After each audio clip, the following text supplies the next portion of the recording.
첫 번째 질문입니다. 한미일 중 현 상황에 대한 분석에 많이 배웠습니다.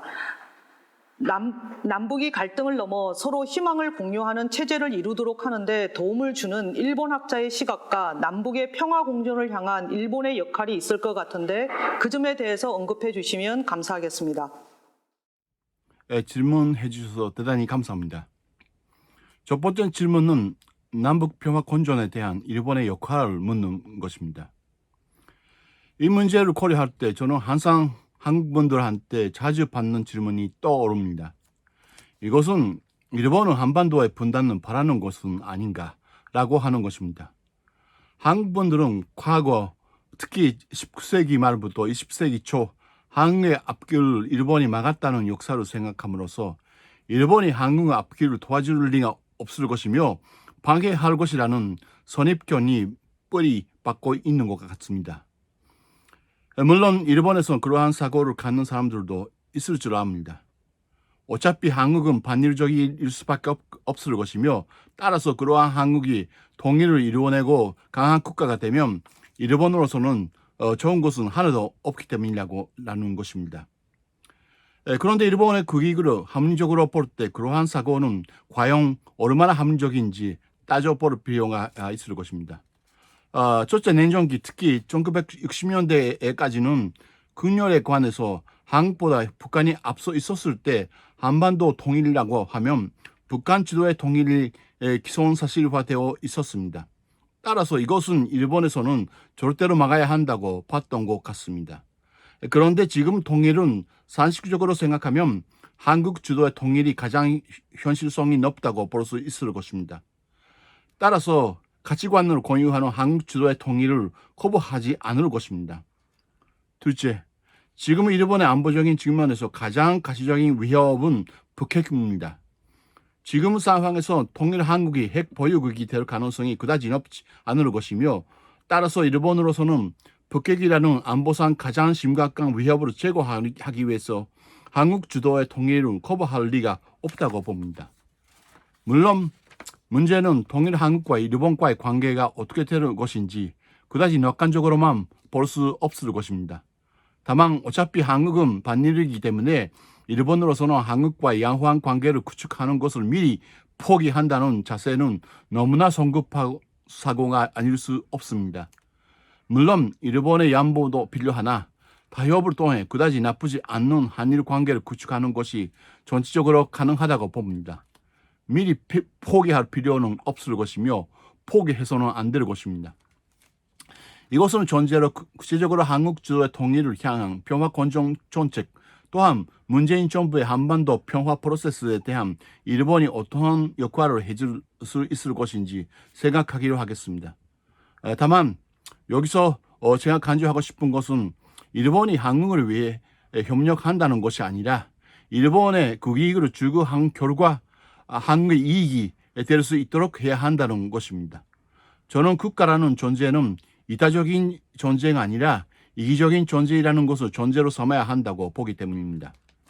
뭐니 해도 북한에 대해 일본이 갖는 카드는 북일 수교와 이에 따른 북일 경협이라고 봅니다. 이것은 북한으로서는 다른 나라와의 경협과 비교해 가장 갖고 싶어하는 것이라고 봅니다.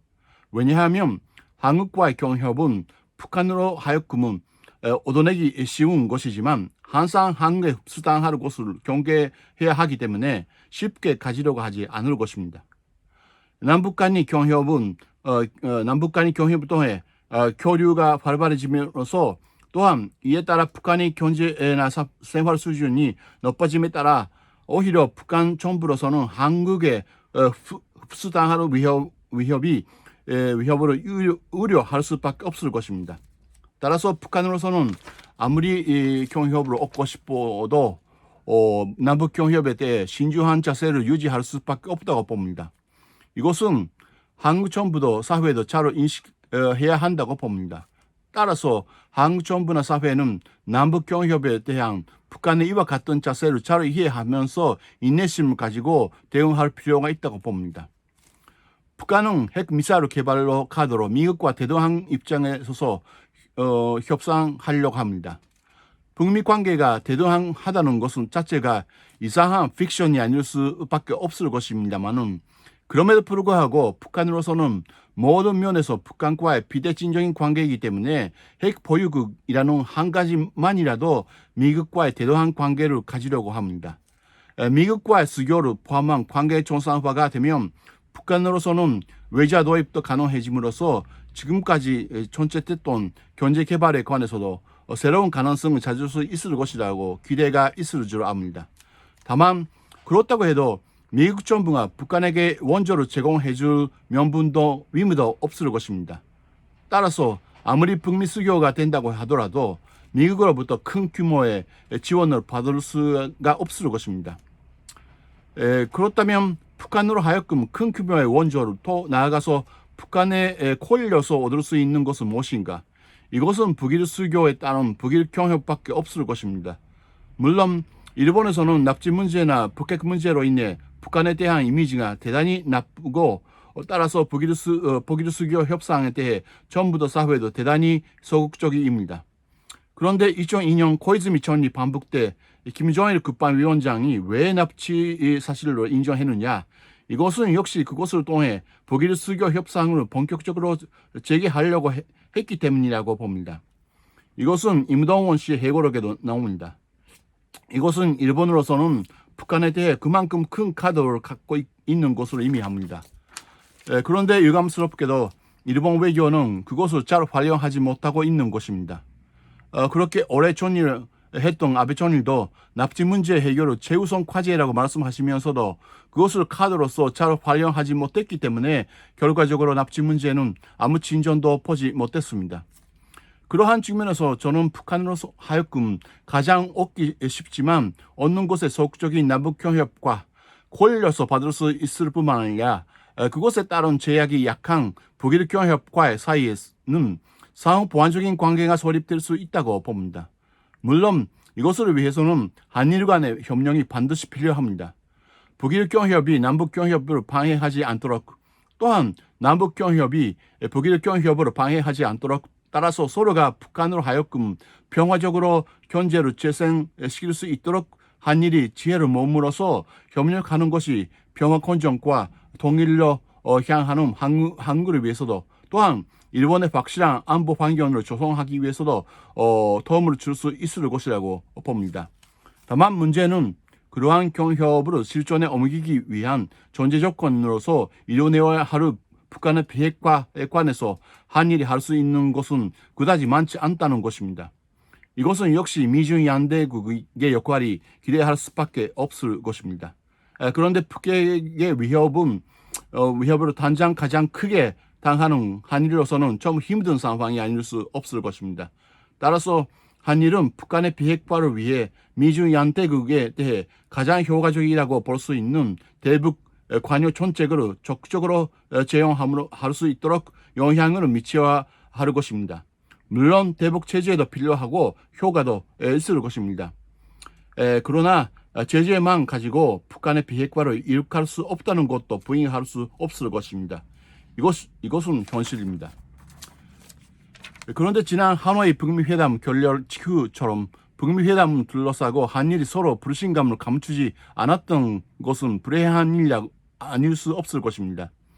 북한의 비핵화 그리고 이것을 위한 비핵화를 전제로 하는 북한 경제 재생에 관해서 한일은 가능한 한 협력으로 아끼지 않겠다는 의지가 필요하다고 봅니다. 물론 일본 정부나 사회가 이 문제에 관해 지금 당장 소극적이라는 것은 저도 잘 압니다. 그런데 그것을 그대로 포기하지 마시고 한국 정부 또한 사회가 일본 정부나 사회를 관여하게 만들 수 있도록 설득하셔야 한다고 봅니다. 이것을 한국의 저로박한 국익과 크게 상관이 있다고 보기 때문입니다. 이것을 위해 방해가 된다고 보이는 역사 문제를 일본의 주도권만 기다리지 말고 한국의 주도권으로 다뤄야 하지 않을까 생각합니다. 이것이 북한의 비핵화와 이에 따른 한반도의 평화 건전 제재 정책을 위해 일본이 해야 될 역할에 관한 제 생각입니다. 다시 강조하고 싶은 것은 일본이 스스로 그렇게 하는 것을 기다리지 마시고 일본을 설득하셔야 한다는 것입니다. 그렇게 되면 일본 정부도 사회도 전전의 입장은 달라질 수도 있다고 봅니다. 두 번째 질문은 서론에서 교수님께서 지적하셨듯이 기독교가 한국 사회에서 차지하는 비중이 상당한데 한국 현대사와 한일 관계에서 한국 기독교의 영향에 대해서 어떻게 평가해 주시는지 말씀 부탁드립니다. 다음 질문은 일본과 대조적으로 한국 사회에서 차지하는 기독교의 역할이 대단히 크다고 볼 수 있는데 이것이 한국 사회나 한일 관계에 어떠한 의미를 지니느냐 하는 것입니다. 이와 같은 주제만 가지고 박사 논문을 몇 개 쓸 수 있는 것이라고 생각합니다. 저는 전문의 사회학 또는 종교사회학이 아니기 때문에 전문성이 떨어진다는 전제로 들어주셨으면 합니다. 먼저 저는 일본에서 기독교 신자라고 하면 다음과 같은 이미지가 강하다고 봅니다. 첫째, 보통이 아니라는 것. 이것은 정의미를 가질 수 있다고 생각해 주시기 바랍니다.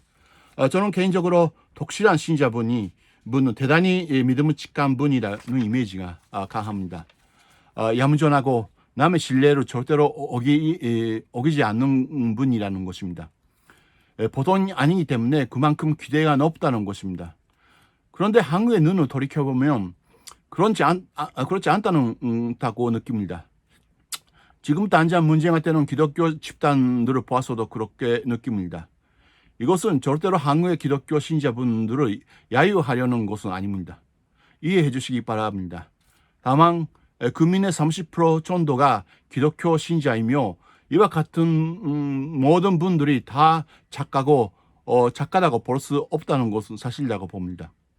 오히려 저는 한국의 기독교가 이만큼 크게 보급되었느냐 하는 문제로서는 기독교를 믿는 것 자체가 여러 가지 의미, 예컨대 인맥 형성 또한 자기 출세 등의 현세적인 이익이 될 수 있기 때문이라는 측면도 있었기 때문이라고 생각합니다.